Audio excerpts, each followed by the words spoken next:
But the biggest things that's basically shocked the market over the weekend was around the US-Iran update. So obviously there were talks, there was a deadline when it comes to this data, but basically the US as well as Israel has actually struck on Iran as well as killing one of their sort of supreme leaders. So bit of surprise we saw obviously going on to this week and how that's impacted.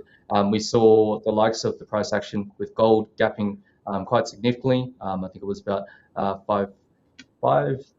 Yeah, it was touching on 5,400 within 5 minutes of the open. Yeah, Like it's quickly yeah, sold off, but it's yeah, to push that far is crazy. yeah. It was a insane hidden movement. Obviously, oil also gapped up. So we're seeing a lot of volatility. We're seeing impacts within the indices. Obviously, you would talk about in the Q&A, but this week is really about trying to figure out exactly what's going to happen when it comes to that. So there's a lot of activity.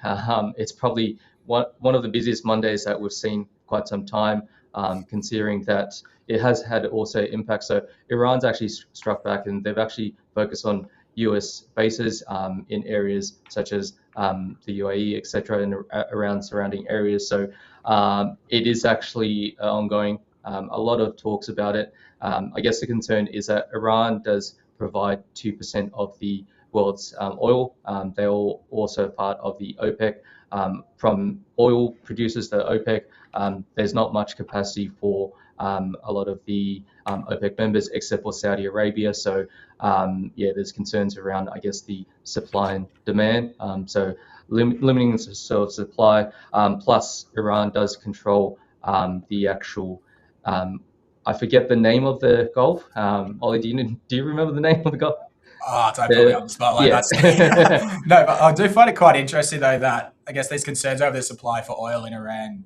Like around the same weekend where we did see OPEC actually resume their rate supply, so their rate hike of supply. So in a way, it kind of looks like it wants to nudge out, like a bit balanced out, but it's definitely not. Price reaction's been nuts. Yeah, well, I guess, yeah. And the concerns is basically because Iran controls a lot of the shipping of where oil comes through, basically that accounts for 20% of oil. So fingers crossed, I guess, for especially for us when it comes to oil prices. But there's a lot of uncertainty. But I guess the other counter argument is that with with oil prices going up, for example, then it could lead to inflation. So it's very hard to kind of gauge at this stage how that's going to impact.